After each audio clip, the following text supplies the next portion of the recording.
জাতিসংঘ অধিবেশনে দ্বিতীয়বার যুক্তরাষ্ট্রের প্রেসিডেন্ট হবার পর জ্বালাময়ী বক্তৃতা দিয়েছেন ট্রাম্প।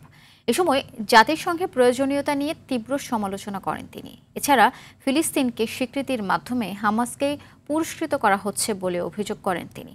তবে গাজায় যুদ্ধ অবিলম্বে বন্ধ করতে হবে বলেও দৃঢ় প্রত্যয় ব্যক্ত করেন মার্কিন প্রেসিডেন্ট ডোনাল্ড ট্রাম্প। এ বিষয়ে আরও জানাচ্ছেন ইমরুল হাসান। জাতিসংঘের ৮০তম সাধারণ অধিবেশনের শুরুতেই সংস্থাটির বার্ষিক প্রতিবেদন প্রকাশ করেন মহাসচিব অ্যান্তোনিও গুতেরেস।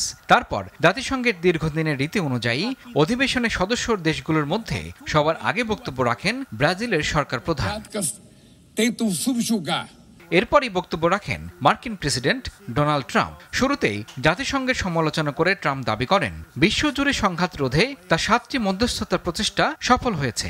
এই সংস্থার বিশাল সম্ভাবনা আছে উল্লেখ করে এখন পর্যন্ত তারা সেই সম্ভাবনার কাছাকাছি পর্যন্ত পৌঁছতে পারেনি বলেও অভিযোগ করেন ট্রাম্প। বরং জাতিসংঘ শুধু শক্ত ভাষায় চিঠি পাঠায়, যদিও তা অনুসরণ করে না বলেও মন্তব্য করেন তিনি।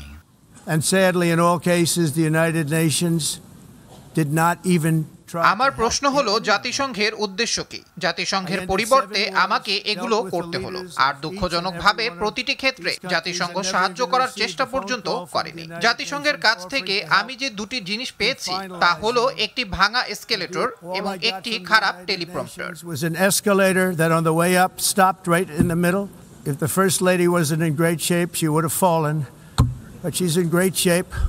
ফিলিস্তিন অভিবাসন ও জলবায়ু পরিবর্তন ইস্যুতেও জোরালোভাবে কথা বলেন মার্কিন প্রেসিডেন্ট। সাম্প্রতিক কয়েকটি পশ্চিমা দেশের ফিলিস্তিনকে রাষ্ট্র হিসেবে স্বীকৃতি দেওয়াকে হামাসকে পুরস্কৃত করা হচ্ছে বলে স্পষ্টভাবে মন্তব্য করেন তিনি। গাজায় যুদ্ধের কারণে ইতিমধ্যে ৬৫,০০০-এর বেশি ফিলিস্তিনি মারা গেছেন উল্লেখ করে অবিলম্বে যুদ্ধবন্ধের প্রত্যয় ব্যক্ত করেন তিনি।